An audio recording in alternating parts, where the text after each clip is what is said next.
Okay, welcome to the Fantasy Happy Hour, episode 2 of our NHL fantasy preseason. We're going to do the West Division today. If you missed our last one, we did the North Division, aka the Canadian Division. But yeah, we're just going to be talking about some picks for your fantasy slash keeper leagues or your casual work leagues, and also touch on their points for fantasy slash DFS, and try to give you guys some good picks that are probably overlooked or might be sleeper picks slash rookies that you might be able to get a good value on. So the first team we'll touch on is the Anaheim Ducks. Ducks definitely have a bit of an old folks home going on with their core there. A lot of guys making a lot of money who are kind of on the back ends of their career. But they do have a lot of good young players still that are probably going to be making up the majority of their middle six. And definitely could have some. These players are talented that could have a pretty good season. And the reason why I'm picking these guys is they had mediocre years last year, which is going to happen when you play on a team as bad as the Ducks were last year. But I just think with another year of experience, these guys could really step it up this year. So the first guy I have is Sam Steele. He was probably the quote unquote worst of the three. 20 points in 60 games last year, but I just don't think that the stats reflect the potential in his ceiling. Obviously, they're doing a ton of retooling, trying to figure out who needs to go, who's staying, and what they're doing for their future. So I just think he's definitely a good pickup, and especially in like fantasy dynasties and keeper leagues. If you get him in the later rounds too, huge upside. Second guy, Max Comtois, 11 points in 29 games. Probably going to make the step to full season this year. Easily, I think will be over a 4 fantasy point per game player. So a solid, middle of the road guy, making league min. Yeah, I just really like the ceiling on him, and think if you're playing in a dynasty slash keeper league, he's probably already gone, but someone you could probably buy low on right now, or maybe not low, but like you get fair value for him. And, he could really, really take a step this year. Again, he could be someone that ends up putting up some decent points that you could pick up off the waiver wire in a casual league, or, pick him up in the later rounds if you're just itching for, a young guy. And the third one, kind of similar to Max Comtois, Max Jones. And another guy where I just don't think the first 2 seasons really reflect the potential and the ceiling they have. And now we can't forget these guys could also be dished for other pieces, and then really step it up too as well. But these are all guys I probably wouldn't draft in, if I had a 10-player league or, a 12-player league. But I'd have them saved, starred, and ready to pick up on waivers, or, just keep my eye on during the year to see how they're doing, especially if, I get an injury here or there. They could be guys who, sneak at 20, 30 points this year. What do you think about the Ducks here, Tarin? Well, if you look at the Ducks season last year, they were really bad. And one bright spot was actually that one top line, and that's the Henrique, Silverberg, and Raquel line. They still each put up 26, 21, and 15 goals. These guys tend to not even get drafted half the time. So I know in the last 2 seasons, this line barely even saw the draft board. So, I mean, you can pick these guys up in your 14th, 15th round for that late round keeper if you want, and hope. My favorite, personally, I've had him on my team 2 seasons as a depth bench guy, and that's Silverberg. He tends to score quite a bit in this line. Henrique had the best season of the 3. But, I mean, these guys are just, you get a top line for basically no draft capital. So, I mean, on a team that you don't expect much from. One player I just wrote to watch is Trevor Siegrist out of Boston U. Intriguing prospect. They're kind of saying that he might see second line, top line kind of growth in this season. He's likely not worth drafting at this point. It'd be a wait and see approach for me, and then pick him up. He's a keeper league guy who is probably already gone, but if he's available, you get him. Yeah. Well, see, you know more than me, but let's pass it on. Are you on to Arizona? No, I'm going to San Jose. We're keeping it in California here quickly. Just because in San Jose, this is another one where, things look a lot bleaker here in San Jose. They have a lot of old guys too, or older guys who are making a lot of money, and not a lot of young talent. in terms of prospects. They do have some good young guys that are, just stepping into their prime right now. But San Jose is just, I don't really know. They're always that team that's always good but never does anything. They've made it to the conference finals a couple of times, and the Stanley Cup finals, but they've never been able to take it all. I only have one player here, and it's not even a surprise because he's going to go in the top in rounds 2 or 3 probably in most drafts, and that's just Timo Meyer. He's the youngest of the core, 24, makes I think it's $6 million a year. So not like, especially if you're in a draft league, that's great money. He's 5.3 fantasy points per game. I think he'll get to 6, which is, great for any sort of fantasy keeper league, especially even a casual league and a redraft. But, easy 50-point player. Just my favorite, the youngest of the core. He'll probably be the best player this year, in my opinion. I mean, you could also look at Hurdle, but those are two guys who are going to be gone in the first 2 or 3 rounds anyways.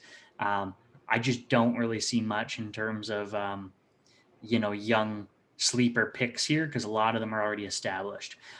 If there is one sleeper pick, if you're in like a keeper league that's, full 20 players a night, one D man that I liked last year, he signed a contract this year, so he makes a little bit more money, was Radim Simic. He played top 2 with Brent Burns, put up 3 fantasy points per game. Not a lot of points, but, just solid D player. So maybe watch out for him if you're in a keeper league. Yeah, there's 2 guys in San Jose that you always lock in, right? That's Burns and Carlson. Like, they have 2 of the best D-men in the league overall. But I kind of look the same idea as you, but a different kind of winger on the top 6 there, and that's Kevin Lebank. They inked him to a 4-year deal, and teams came out and said they expect him to be a 60-point player. He's fell short of that in the last 2 seasons and hasn't got there, but I think it's either a prove-it ground for him, or they signed him with the expectation that he's going to hit that 60-point mark or come close. He tends to play with Hurdle on that second line, and he is on the power play too. But overall, I think this is a good chance for him to maybe have that spike year off the new contract, making the good money. So that was the only thought I had. One thing I want to touch on in terms of if you're playing in a league, and if you're new to a league that has salary cap, like similar to the NHL, players like Burns and Carlson are not that valuable because they make so much money and their fantasy output is not as good as you would hope. Another one that's just like an absolute brick or an anchor is Mark-Edward Vlasic. Like, he makes $7 million and gets like 2 fantasy points per game, which is not worth it when you have a salary. So if you are doing one with salary, just make sure you're looking at how much of the cap they're going to be taking up and compared to their fantasy output. But in things like, especially in DFS too, but if you're just playing in a casual one, like, those guys are great because they're going to get you, 30 to 50 points depending on their year. But yeah, if you're in a salaried league, just make sure you keep your eyes on that. But we'll move on to Minnesota Wild here. Minnesota is like another average team that is always average. They're never bad, but they're never good. But they have 2 interesting pieces this year that I think. The first one is Kevin Fiala. Came over from Nashville. Wasn't having the success in Nashville that I think they thought he would. And was kind of a random, I wasn't really a big fan of this trade because I think he came over for Granlund, I think it was. And Granlund was, I like Granlund, but he surprised me. Kevin Fiala was their top fantasy point player last year. He had their most fantasy points in the leagues I was in anyways. He went up 1 whole fantasy point per game into the 4s. I think it was 4.4, 4.5. He makes reasonable cash, and he probably will be playing on their top line. So I think it's a good value pick. A lot of people overlook, I think, the Wild just in general. So if you can get him in, around 6 to 8, I think it'd be a decent pickup. Again, if you're playing a salaried league, great value. And I think he stays at that mid 4 fantasy points per game and is a decent pickup here. The next one is a huge sleeper pick. I think in most casual leagues. And if it's a redraft league, I think you can get this guy in the last few rounds, and it could be, it's a huge dice roll, but I think it could really pay off. And that's Kirill Kaprizov. He led the KHL last year in goals with 33. Expected to be an immediate impact player in their top 6. I think the average fantasy player probably won't know who he is. I also think in DFS, the first few weeks, he'll probably be like $2,500, dirt cheap, and could easily get you a couple goals and really slot into those flex positions. If you're playing in a work league, yeah, like I said, you could get this guy probably in the last few rounds if he even goes. He will be taken, I think, during the year if he doesn't get drafted on the waiver wire.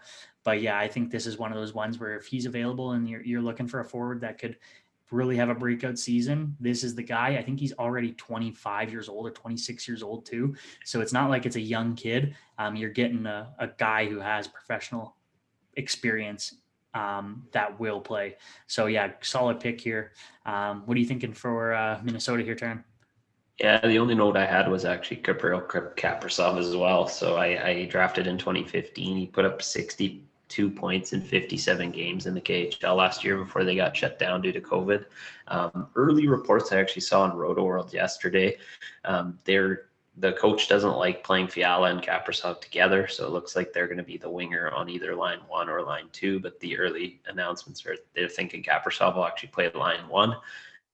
So I think you have a great option here with a guy that's going to relatively unknown. I mean, if your league's deep enough and guys are hockey familiar, I think there's enough hype now and enough chatter that guys are going to know him, and he's probably going to go in, your mid rounds in a league with some knowledge. But I think in like DFS and stuff early on, he's a great one-off. And I know Fiala last year, just to add some DFS flavor, he was a great one-off because Minnesota's an offense that doesn't put up a lot of points. But Fiala was so concentrated in getting the goals for so many games in a row. Like he was the only guy scoring in this offense. So look to him and Caprazov if you ever want to one-off guys in DFS, but we can roll on. Yeah, when we go to Vegas here, Vegas is another interesting cap-strapped team. They kind of have their core built, but they do have some exciting young prospects and sleeper picks. Mine aren't probably going to be surprises. First one's Cody Glass. Played half the year last year before he took a knee injury. But I think he will slot right into their top 6 this year, depending how well he's healed. And I think he'll probably get power play time on their second unit.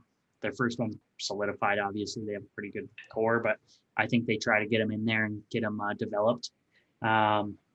Projected to hit 30 points this year. So if he hits 30 points, great pickup. He's probably gone in keeper leagues, but someone who will probably make the step this year. So if he's available, definitely take him. And someone I'd watch out for on the waiver wire. I probably wouldn't draft this guy immediately, but I definitely give him start in my redraft leagues to pick up throughout the year, depending on injuries and how my other guys are doing. Second guy here, more of a keeper league pick, but Peyton Krebs, 2019 first round pick. Also projected to make the team this year. Probably won't be a top 6 player, probably more of the bottom 6 role. Get him some time there, get him familiar, see how he does.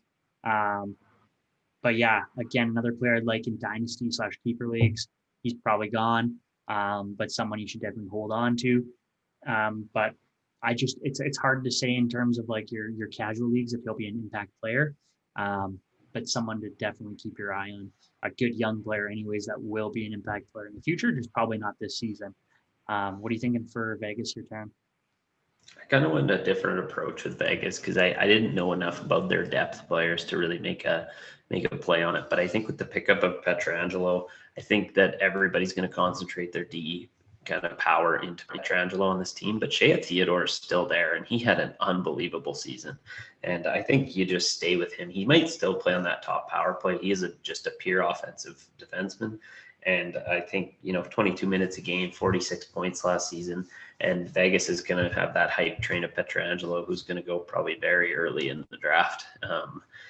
And I just think the overshadowed nature of it will push him deeper, and he can add some depth at D on a fantasy roster. Alex Tuck's another good guy to add as a deep bench slot. Like he had a lot of points for being a third line player, but he plays on the power play too. And another great depth kind of option that probably goes very late drafted, and he plays third line, but that third line plays quite a bit actually for Vegas.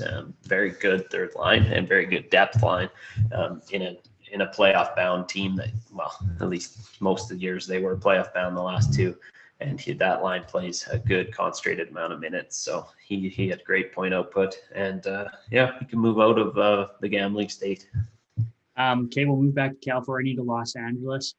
And holy man, I didn't realize how deep their prospect pool was. It's quite crazy. When I was looking into it, I was just reading some of the names and I'm like, they actually have quite a crazy prospect pool. Like, they will be good. It's not a matter of if, it's just when. So I could have listed off probably 8 guys here for keeper leagues that you should pick up. But we'll start it off easy here. We'll go into the goaltending position into Cal Petersen. Now that Jack Campbell's in Toronto, he's the clear-cut backup goalie. 6.2 fantasy points per game in his games last year. He didn't play, obviously, a ton, but he played, I think it was 24 or so, somewhere around the mid-20s. We could see, depending what LA does and how their rebuild is structured, I mean, we could see them dish Jonathan Quick. I wouldn't be surprised. Probably not this year, but in the next couple of years, and transition to Petersen into a starter. I just think they become a tandem, though, this year. And they split the games, similar to Demko and Holtby in Vancouver. This could be a good, late round addition or mid-season addition to your fantasy team and your casual leagues.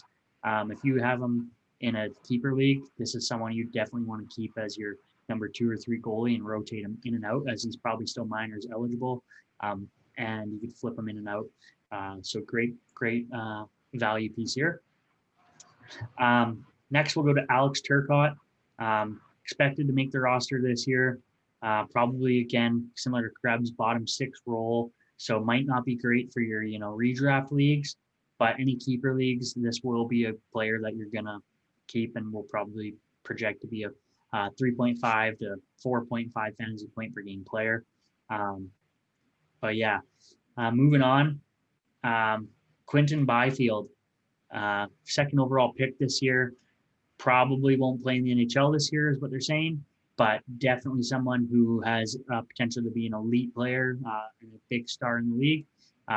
So again, probably someone you'd want to have on your fantasy keeper leagues, not on a redraft, as he won't be playing this year is what they're saying, but just one of those players that's, it's not a matter of if, it's when he's coming in, and, the ceiling is projected to be similar to that of Malkin, or I think even they are saying Kopitar on his team. So if he reaches that, what a pick here. Third one's a bit more of a gamble. Or fourth one, I guess. I'm going Tobias Bjornfot. First round pick 2 years ago, I believe. But I expect him to make the jump full time into the NHL this year. He played the AHL last year. Not really sure where he slots in on the D core there, but I think he puts up 15 to 20 points, 2.5 to 3 fantasy point per game player. Might not be that the case off the start. I could see him having, the transitional start where it's a little bit slow, but I expect halfway through the season, when he gets comfortable, he could easily be a top 4 D-man and someone that really helps build depth on your fantasy team. What are you thinking for the Kings here? I just kind of had one guy, and it's kind of funny because maybe I read conflicting advice to yours that Quentin Byfield, and the guy's 215 pounds, 6'4", and that is NHL ready if there ever was NHL ready. The stuff I was reading on Roto World was that Rob Blake stated he's going to at least play right when he gets back from the World Juniors, but whether he stays on the roster is really the question. I think he's going to see at least 1, 2, up to that 9 game. I think is that the mark that they have to go down before they're considered playing. Mm-hmm. So I think he's at least going to see some time right after the World Juniors to test him out. He seems big enough. He seems, when a guy can come in at that weight and that height, I think you might see him come in and right away. But maybe you have read something different than what I was seeing. Well, even if that's the case, he's like, I'm not wasting that spot if he's only going to come play 9 games in a redraft league. Great for DFS, obviously. And your keeper league, you would love it. But yeah, in terms of you're just playing casually, you can more or less, for 9 games, you're not going to waste that spot unless you pick them up in the last few rounds. Yeah. I think if you're in a keeper league, which is the league I'm in, we have a 16-team league. It's I would guess he goes within like 5 to 9. round like area, just because tends to be where the guys start to take their keepers for next year in the rookie department. So Yeah, I'm in 231 team leagues, so holy, yeah, that's a lot. Pickings are slim.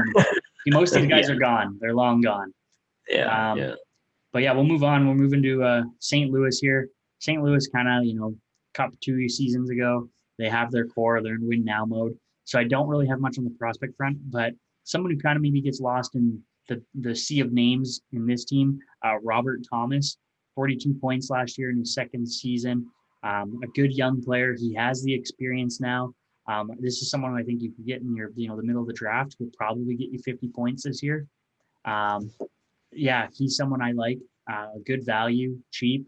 Again, it's kind of like the Leafs where, you have a lot of good like stars up front that probably get taken before him, but it's just a great depth piece that will probably, these are the kind of players that really take you far in the playoffs. So. Yeah, I kind of moved on the same kind of logic. Depth here is kind of important with St. Louis. They have a lot of good players throughout their lines. And I think with the addition of Torrey Krug, this guy might get overshadowed having a great season. That's Colton Beraco.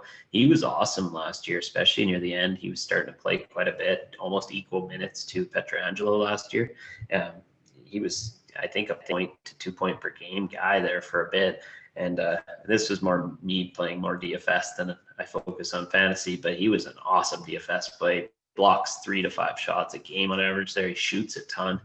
He's very offensive for a big guy. So I think he's a great option if your league he's like a second, third defenseman on most teams in fantasy. So, and you probably don't need to spend a ton of draft capital to get him. So adding depth at D is kind of always important in fantasy. Our league, it's 4 D-men, and I always struggle to have like 4 good D-men starting. So looking for those guys that are going to get you those 20 minutes a game is always important. Yeah, we'll move on to Colorado Avalanche here. I got 2 picks. The first one, Kale Mccarr. I got him in both my redraft leagues last year towards the very end. I don't know if anyone expected him to have the season he did for his rookie year. But, oh, man, did he carry my teams.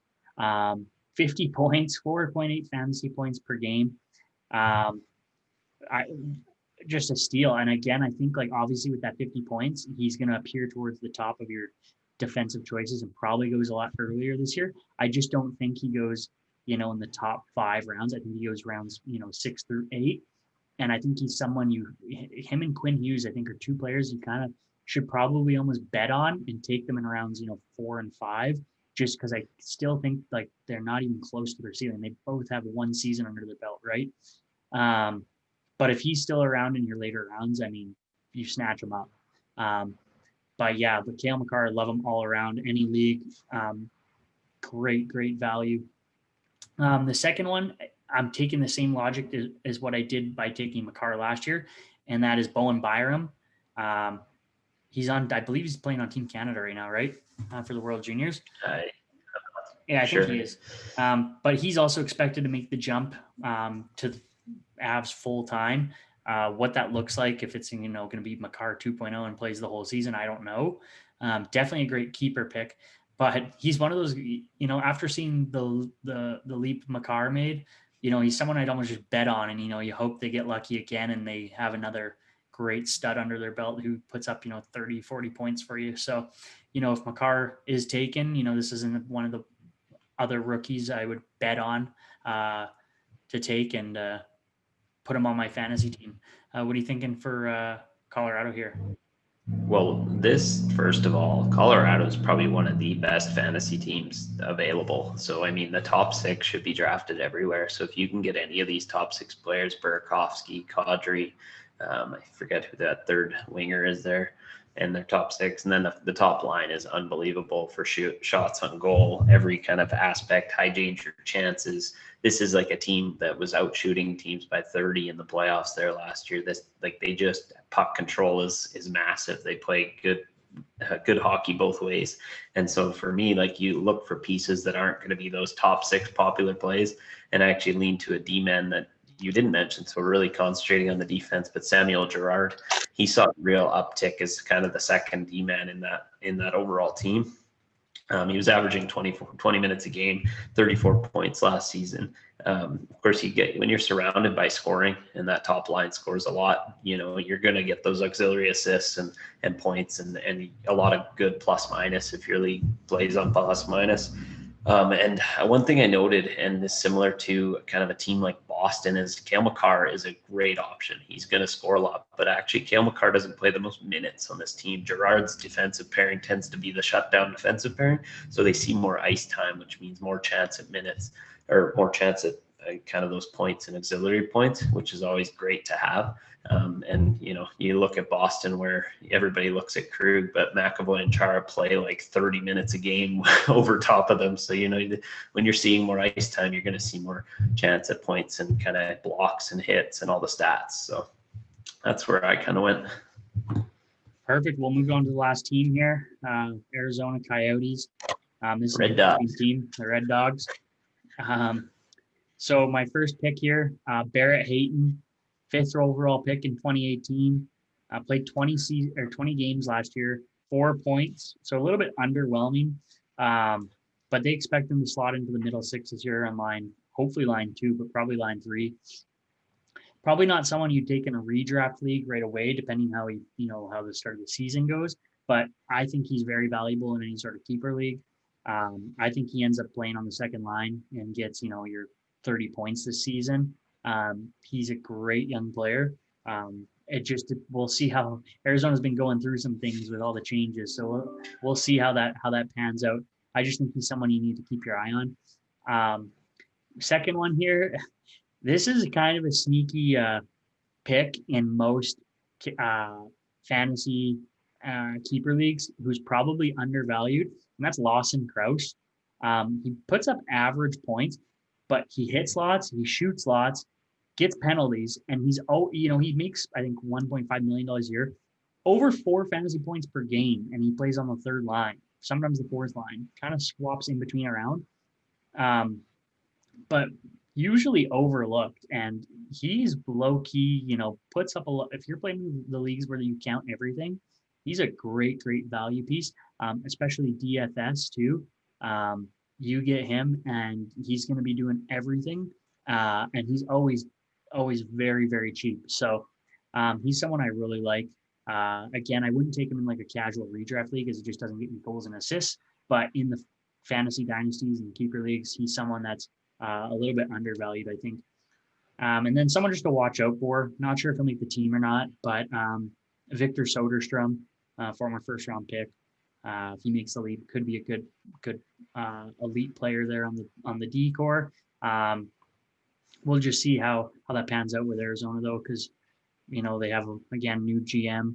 Not really sure what they're thinking, so someone to watch out for though. What do you think for the Red Dogs here? This team, and of course I lean more towards the DFS world, but Arizona is the hardest team to pinpoint for any fantasy value. Like if you look at their time on ice, all 4 lines play 15 minutes. It's like the weirdest. Sometimes you look at it and you're like, so do they have anybody that's like a star, or does every line just rotate? And it's kind of like that coach when you're playing minor hockey, everybody has to play for a couple minutes, it's a very confusing offense overall. And to be honest, there's not a lot of points to find here, but one thing they do well is they block a pile of shots, and their 2 goalies are awesome. So I said, look to these goalies. Last year we saw in the playoffs, they played Colorado. They were winning on 49 shot saves for Kemper, and they ended up winning 2-1 on like 10 shots they actually put on the other team. But sometimes you'll see this team block more shots in a game than they shoot. So it's just a weird fantasy team. But these 2 goalies save percentage and goals against, because they get shot on so much, tends to be one of the higher ones. I mean, if your league's based around wins, this isn't probably your best option. But if you need that goalie to fill like your secondary goalie spot just to get your save percentage and goals against up, I mean, I think both goalies are great options, Kemper being the better of the 2. But Rant is also available now that this year is so short. They do tend to rotate time pretty well with these 2, but Kemper being the star. So I would lean towards the goaltending here. I didn't have any depth pieces. Like I said, this fantasy, like whenever you go to pick Arizona as a fantasy team, it's just confusing and you're just not sure what to do. So Yeah. Okay. Well, the West is done. Stay tuned for our next one. Like it, give us a thumbs up. Let us know who you're picking. If we missed anyone that you like, or have any good NHL analysis, and let us know what kind of videos you want to see. But yeah, hopefully everyone's enjoying the holidays and people are enjoying their break, and you're pumped for some NHL action starting January 13th. In the meantime, enjoy some World Juniors. Go Canada, go.